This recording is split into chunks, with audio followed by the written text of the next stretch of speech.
Hi everyone, welcome back to my channel and this is me, Mommy Gel.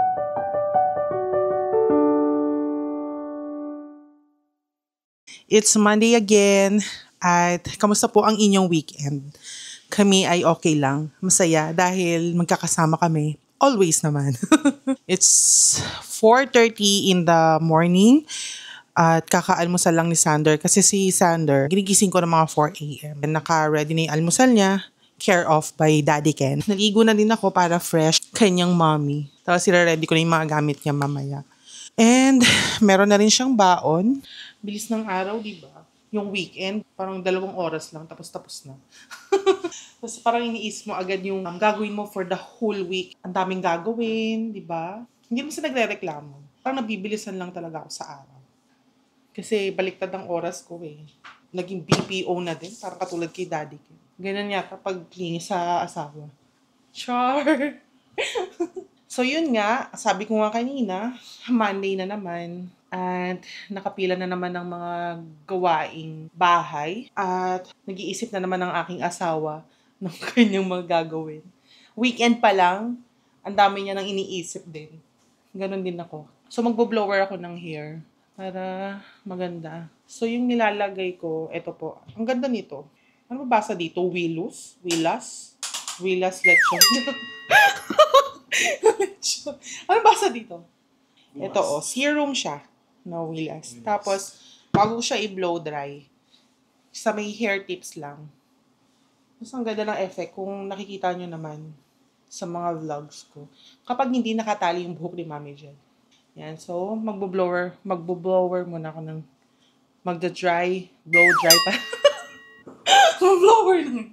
Magbo-blow dry muna ako ng buhok. Si Sander nasa taas. Mamaya-maya maliligo na yun. Hello, husband. Bagong ligo yan, ha? Diba? Pare-parehas kaming bagong ligo. Dapat maliligo na ako kanina, kaya lang alam ko magluluto si Daddy ng bacon. So, mangangamoy sa buhok. Ayoko pa naman yun, yung pag bagong ligo ka, tapos mangangamoy yung buhok mo ng niluto mo. Anyway, mag-blow dry mo na ako ng hair.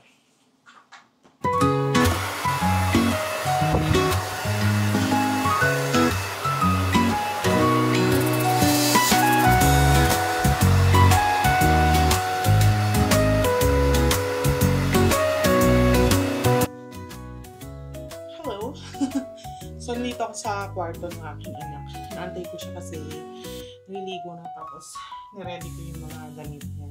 Ayan, nakapag-blower na ako. Diba? Ang ganda ng effect mo. Sander, are you done? Andito yung damit mo. You waiting for me? Yeah. Ayan, sige. Babalikan ko na lang kayo mamaya at aasikasin ko muna ang aking anak. Bye.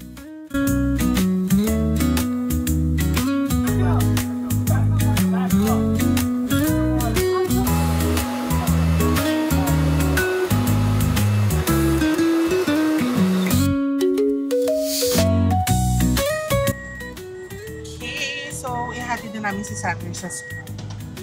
Good morning, Sander! Good morning! Good morning, Dad! And aga namin umaalis kasi ayaw namin matraffic. Tapos nag-aantay na lang kami doon sa school bago namin siya iwanan. Sobrang dilim pa. 5:29 in the morning.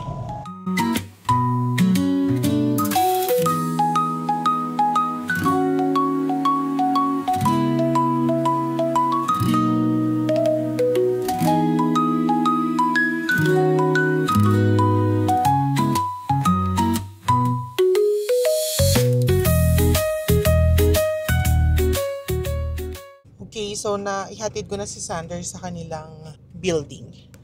Pauwi na kami ni Daddy Ken. It's already 6:17 in the morning. Tapos ang dami ng sasakyan dito sa school. Kailangan, bago mag 6:30, nakaalis na kami dito sa school. Kasi nagta-traffic na sa paglabas.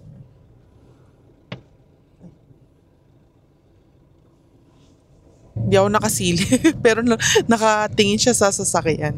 May kausap naman na siya. So yun nga, sabi ko, bago dapat mag 6:30, nakalabas na kami ng, ng school. Kasi nagta-traffic dito. Parang ang tawag nila buhos. So yung sa isang lane, magsa-stop yun for about 20 minutes. Tapos, yun, 20 minutes kang nakastuck lang. And then, another, sa ano naman, after 20 minutes, under yung isang lane, yung kabilang lane naman ng magsa-stop. Dati, ako lang yung naghahatid kay Sander. Tapos si Daddy Ken, mga gantong oras, tulog na. Tapos pag uwi, mag-aasikaso sa bahay, maglilinis. Tapos, pero pag may gawa ako, ginagawa ko na yung mga orders. Pero may tendency na inaanto ako ng 9 a.m. Tutulog ako sa may sala. Hindi ako natutulog sa tabi ni Daddy Ken kasi nga nagigising siya. Tapos idlip lang yun, tapos babalik na naman ulit sa paggawa ng orders. Hindi ko natatapos ng buo. Pag susunduin na si Sander, ako pa rin yung susundo nun kasi nga ayokong maistorbo si Daddy Ken. Kasi nga nagsa-side siya. Kailangan mas kompleto yung tulog niya. Okay lang naman sa akin yung paidlip-idlip. So, ang tendency, pagdating na ng 9 p.m., inaantok na ako, hindi ko na magawa yung mga gagawin kong orders. So, napapile up. So, minsan naman, kahit antok na ako, hanggang 2:00 yung pinaka-taning ko sa dapat 2:00 or 1:00 ng madaling araw, makatulog ako. Para at least may tulog pa rin pagising ko ng madaling araw para mag-asikaso kay Sander. Pero dahil sa ganun nga yung naging routine ko, ayun, to the rescue si Daddy Ken. So siya yung sa madaling araw, siya yung nagpe-prepare kay Sander sa breakfast namin, baon niya. So yun, hanggang sa naging madaling araw na din yung gawain ko. Kasi nga, mas nakukumpleto ko yung gawa ko kapag madaling araw, dire-diretso yung gawa. Kasi yun nga, pag umaga, pahinto-hinto kasi inaantok dahil nga puyat ka. Backstory lang ng buhay negosyante. Tuloy ko na lang yung vlog pag uwi ng bahay. See you later.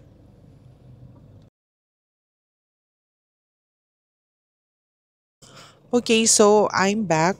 Nasa Talipapa kami ngayon. Naiwan na ako dito sa parking, siya na lang. Ano pang mga mangyayari for today? Tingnan natin. Actually, sanay na yung katawan kong natutulog ng madaling araw. Pag may nagko-comment sa akin na ibalik ko yung before, ang hirap din. I tried so many times, pero nagigising ako in the middle of the night. At wala, gising pa rin ako ng madaling araw.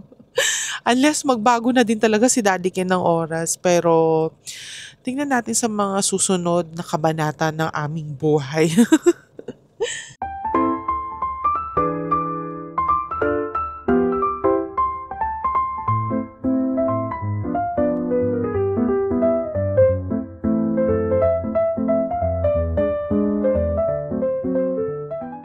Okay, we're home na. It's time to sleep.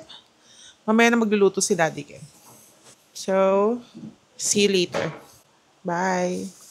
Hi everyone! Nako, sorry ngayon ako nakabalik sa vlog kasi galing ako kanina sa OB ko at muntikan pa akong hindi ma-check up. Ito nga, gabi na. It's already 7 o'clock in the evening. And hindi ko naipakita sa inyo kung ano yung naging ulam namin today. Tonight pala. So, yung ulam namin tonight ay sinampalukang manok. So, kadi-dinner lang namin at si Daddy Ken kaalis lang. So, ngayon, samahan nyo ko ngayong gabi para sa mga household chores. Nabanggit ko naman every day, every vlog yata, sinasabi ko na ang aking pong oras ay baliktad. Iba pong time zone dito sa aming bahay. Tonight, wala naman akong customer pa. Malayo pa yung iba sa mga March pa. Kung may pumasok naman this Feb, okay pa naman din, tinatanggap ko naman. So, kape tayo. Yeah. I'm drinking black coffee after meals. Tapos, sunod-sunod na yung aking gawaing bahay.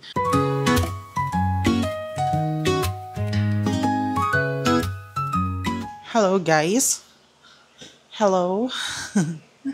So, mag-aayos muna ako dito. At habang nag-aayos ako, lagi akong may music. Samahan niyo po muna akong maglinis, please.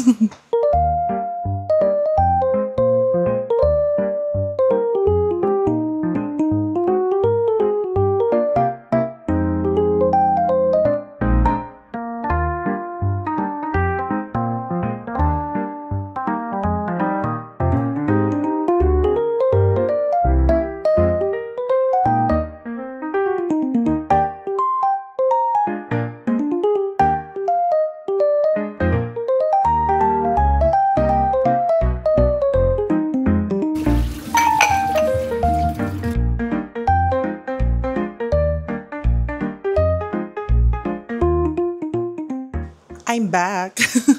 Tira niyo yung nahugasan ko. O, 'di ba? Tambak. Alam nyo ba, yung dining table namin, kung makita nyo dun sa Samgyupsal, may ano na siya. Di ko maangat kasi nakaano na siya. Kasi tapos ang hirap magpantay. Alam nyo ba na ano yun, na dikitan ng scotch tape? Kasi naman po itong asawa ko, kasi siya yung nagpapak ng mga souvenirs. Nilagay niya dyan sa table dito.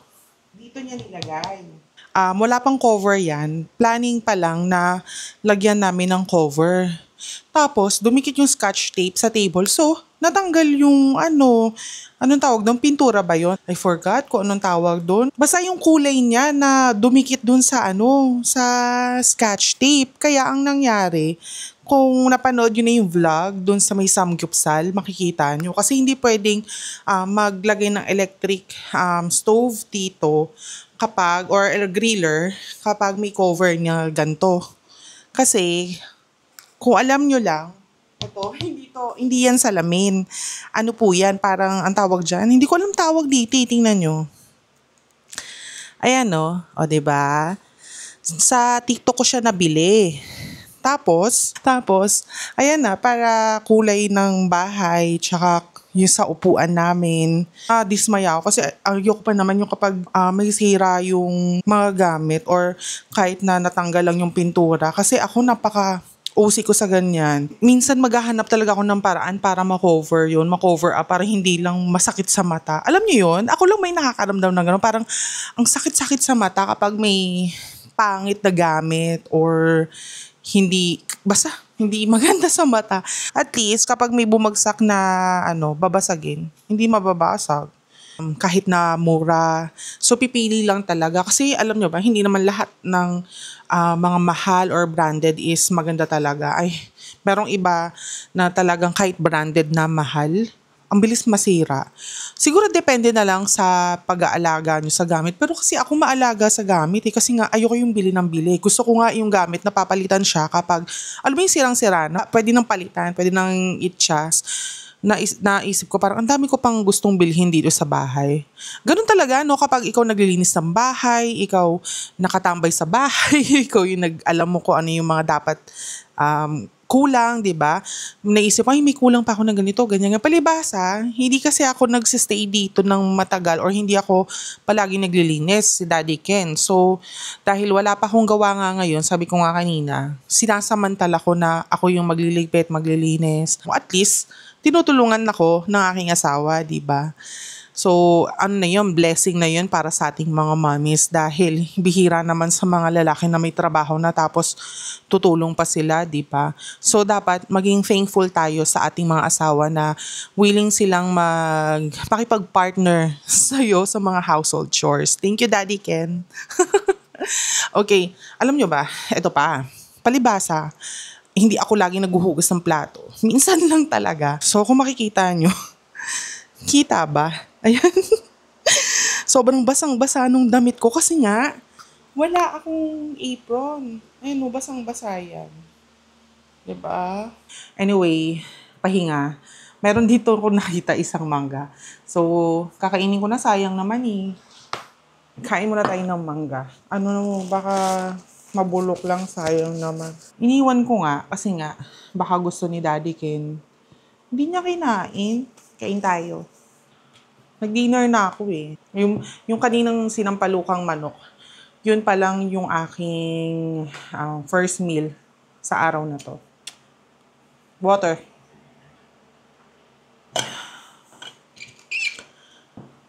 Ayaw na maghiwa. Pwede na to. Parang gusto ko ba try yung mangga na binabalatan ng ganito. Okay. Si Sander tulog na pala. Ang tamis. Ang bango. Pasensya na kung ganyan lagi nakikita yung buhok ko. I love doing yung ganyang hair. Para kunyari pagod na pagod. Joke lang. Hindi, lagi talaga nakataas yung buhok ko. Kain tayo. Ang tamis. Ang susunod na gagawin ko, mag-vacuum dito sa baba.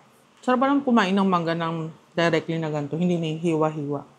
mas feel mo yung yung mangga. Ang tamis. Alam niyo ba kung paano malalaman kapag matamis yung mangga? Amuyin niyo yung pag bumibili kayo. Amuyin niyo yung pag matamis yan, pag matamis yung amoy niyo, matamis yung mangga. At naubos ko na yung mangga. May nakita ko. Hindi ko pa pala naubos itong almonds. Konti na lang to, ubusin ko na nga. Di ba ako nagugutom? Parang nangihinayang lang ako na nakatambak dyan. Tapos, babrowse lang ako sa TV. Ubusin ko lang to, tapos, yun nga, sabi ko kanina, kukontinue ko yung mga kailangan kong gawin.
Everyone. Boy pa naman po ako. Ayan, nasa taas na yung camera ko. Okay. I'm still cleaning and ayun, so sinasamantala ko lang talaga na wala pa akong gagawin. So, teka, tumatawag yung asawa ko.